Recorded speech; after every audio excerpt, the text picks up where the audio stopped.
All right. So what we're going to be talking about today is Sonoma. And as you can see from this map, it is part of the larger AVA in California called the North Coast, along with Mendocino, Clear Lake, and Napa. Now, Sonoma is in the southeast section of that North Coast, right up against the ocean. And it doesn't show it in this one. In the next picture that I'll be showing, what kind of separates Sonoma from Napa is this kind of long string of mountains, and those kind of keep the ocean breeze on one side while keeping things kind of dry and cool on the other. So for Sonoma, the regions that you really want to kind of keep an eye on for when you're either shopping or just places to know. Well, here is Sonoma kind of like drilled down in. The first one is down in the southeast of Sonoma called Carneros. It's a little weird in that it spans both Sonoma and Napa. So when you hear something coming from Carneros, it's kind of a toss-up as to which. It's kind of both. It has a lot of production of Chardonnay and Pinot Noir. And because of those two things, I mean, most of Sonoma is known for Chardonnay and Pinot Noir, but the stuff that comes out of Carneros especially, what they use those two grapes for, which is two of the three that are in typical Champagne, is again the Chardonnay and Pinot Noir along with Pinot Meunier. So yeah, so a lot of your how is it, like Mumm and a few of your other just like typical California sparkling wines. This is where they're going to come out of, is Carneros. The second one, if we go far to the east, is here, the Sonoma coast. So that is, well, as you can see, right along the coast. And it pretty much just has like a cool climate with the foggy wind that comes off the Pacific. And so you're going to have a lot of those really cool, acclimatized grapes that are going to be grown there. And even comparatively to other places, they're going to have a lot more kind of like minerality and a lot more acid comparatively to places that are farther east. The next place is right in the middle, or right to the east of Sonoma Coast, which is this Russian River Valley. Now, it has just enough, the wind that's coming off of the Pacific warms up the breeze just enough to give those same varietals that are, again, grown all over the place here. It extends their growing season. And what'll happen is that now the same Chardonnay and Pinot Noir that on the Sonoma coast is growing for 6 to 7 months now has more like 8 to 9 month growing season to it, which either one results in well, actually just it results in a larger crop, and those are usually having a larger output along with even higher alcohol, just because there's more time for the sugar to reside in those grapes. The last one we're going to talk about, let me go ahead and exit or go out here, is up north, the Alexander Valley and the Knights Valley.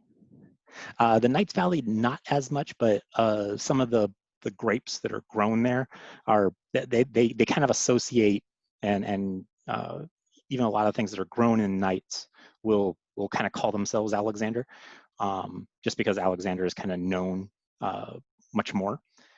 Now, if you look at it, this both Alexander Valley and Knights Valley, in comparison, it is essentially Napa Valley northwest, like northwest Napa Valley. Yeah, right up at the top here is Calistoga, and and then it just extends. So if you really like your Napa cabs but not the price, look for an Alexander Valley cab for kind of like that similar premium experience.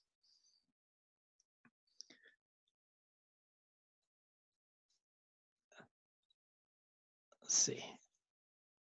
And really, I mean, past that, I mean, Sonoma is effectively, you know, just the less heard of stepsister to Napa.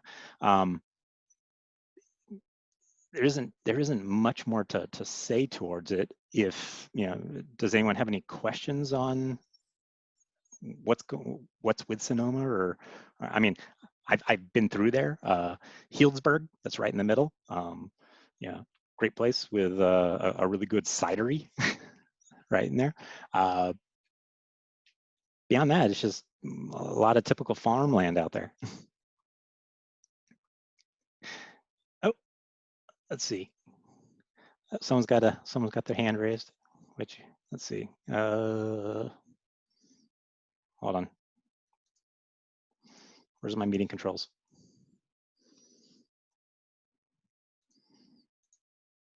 Oh my God.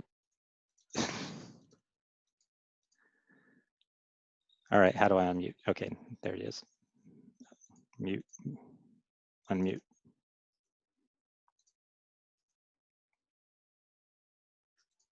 Can you guys talk now?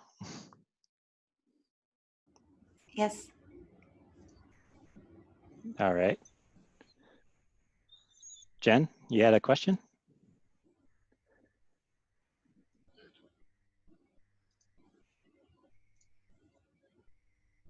I still don't hear you, Jen. I mean, I don't see you have a mute button or a mute icon.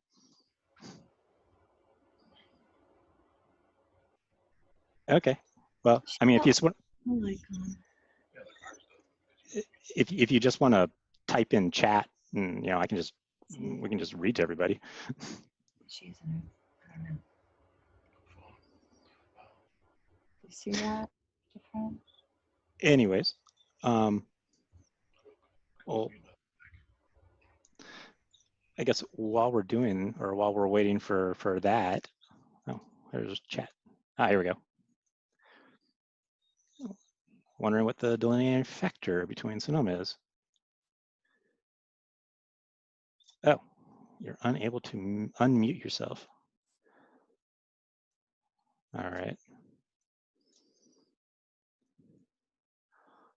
Let me stop the share real quick so I can finally get up. Let's see, unmute all. All right, how about now? Yes, now we can. I was just asking, is this area all kind of grapes growing there, or do they grow other stuff like avocados or almonds or whatever?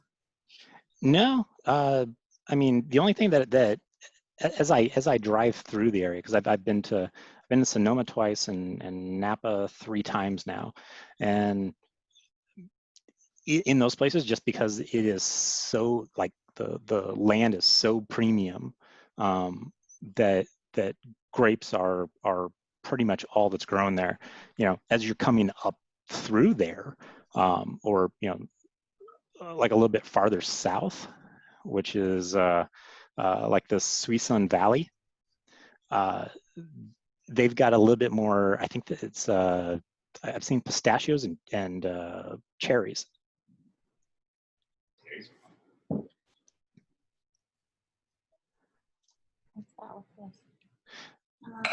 So on that note, let's get to the wine.